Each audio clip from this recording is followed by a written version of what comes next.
Alright, fuck. He calls, Oh my and God. that is it. Fuck! I'm out.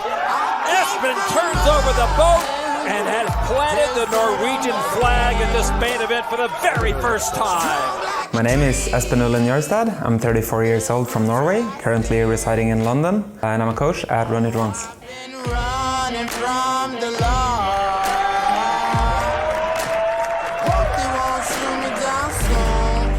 So I started playing poker in 2004. I was playing a lot of video games back then, mostly Warcraft 3, The Frozen Throne. And one of my clan mates, he started playing poker. And he told me, you know, you should try this poker thing out. It's a lot of fun and you can make money. And it has a lot of the same elements as in Warcraft 3. It's like strategic thinking, you have to react fast, especially if you're playing a bunch of tables like he did and I did back then. And yeah, never looked back. I think I went like 14 years without depositing after those $15, which is crazy. So I was playing quite seriously back then. I wasn't playing professionally, I would say. So I was reading all the books, watching all the training videos and trying to be good at the game. And I was just like kind of using poker to fuel my lifestyle and to bring me enough income that I could do whatever I wanted. I ended up going back to school. During my Bachelor of Food Science, I got like super interested in beer and craft beer in special. So I moved to Copenhagen and did a master's degree in brewing science after my bachelor. The plan was to open my own craft brewery in Norway. At the same time, I was playing poker as like a side income thing. I was using poker to finance my brewing project. And I was also streaming on Twitch, and because of my Twitch streaming, I got offered a sponsorship with a European poker site called Unibet. I figured, okay, I have two options now. So I figured I can either be dog shit at both, or I can go all in on one thing and try to be really good at that instead. So I figured people are gonna drink beer forever, that's not going away. I can do that whenever, I can go back to beer whenever. But poker, this opportunity was kind of there and then. It was one of those spots where I figured, okay, poker is here and now, I should go all in on that. And if I figure in the future I want to do the brewing thing, I can go back to that. But I haven't really, as I mentioned, done whatever I want to do in poker yet. My goal was always to reach the highest stakes and beat them and like be one of the top names in the high stakes scene. For me, like winning the main event is cool. For a lot of like recreationals or people who are not at the top level, they see winning the main as like the biggest thing you can do in poker. For me, the biggest thing you can do in poker is stay consistent at high stakes and beat those. So for me, it's I haven't really done what I want to do yet. It's a great opportunity to be a good ambassador for poker as well going forward. The plan this year is to go super all in, create vlogs, create content, do coaching, do like everything I can, play all the biggest tournaments. I'm going pretty all in on poker this year. I try to use this momentum that I have to be a good ambassador, build a good personal brand, all that stuff. If I can be such a good ambassador for poker in Norway that the politicians have another look at poker and maybe reevaluate their choices in terms of the legislation around poker in Norway, then I would feel really good about that. A lot of my best friends are in poker, and for them it's not really easy. Like the banks in Norway won't let you take money out of poker sites, won't let you put money into poker sites, and still they expect you to pay taxes on poker, which is kind of like, yeah, it's like a weird double moral kind of stance from the government, I think. So if I can do anything about like the legislation of poker in Norway, then yeah, that would be awesome. The process of becoming a coach at Run It Once has been interesting. Like I've been creating content for a few years. I was streaming on Twitch, playing cash games like 5 years ago or something like that. But at that point, you know, like streaming cash games on Twitch, you can be kind of loose. You don't have to like go super nerd on explaining stuff in detail or whatever. You can take it quite easy.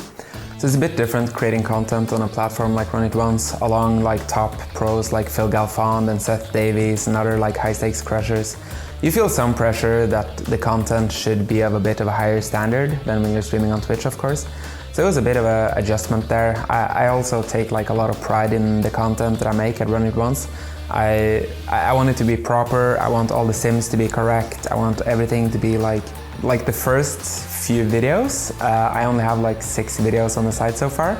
But all of those videos, I don't know how many hours I've spent making them, but it's a lot of hours.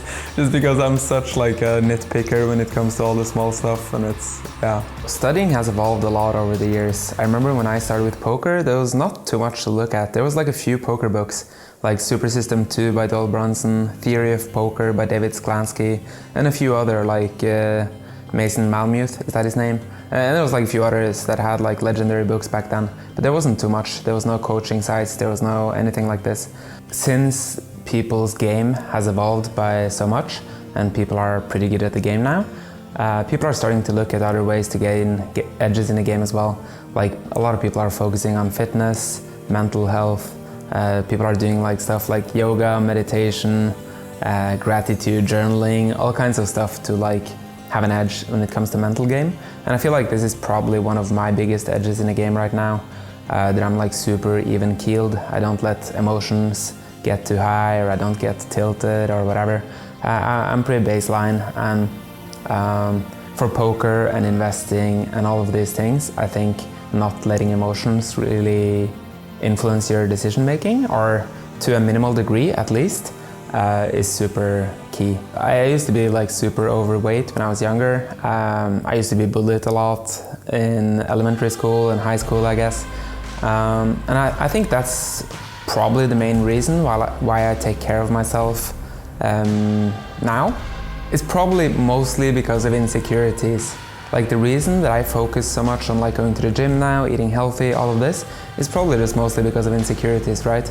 Because I was out of shape when I was younger. So yeah, we're gonna use this next year to try to use this momentum to be a good ambassador, and also communicate my core values, I guess, when it comes to poker, health, fitness, whatnot. I think like poker needs more ambassadors that communicate values like working out, eating healthy, not consuming too much alcohol, not smoking too much weed, you know, all of these things. If you can have more ambassadors in the game who can be like role models or whatever for younger people getting into poker, who can see that you can actually be a professional poker player and still take care of yourself, and that'll be my goal, I guess, for the next year, to try to be like a good role model for especially younger players getting into poker, I guess.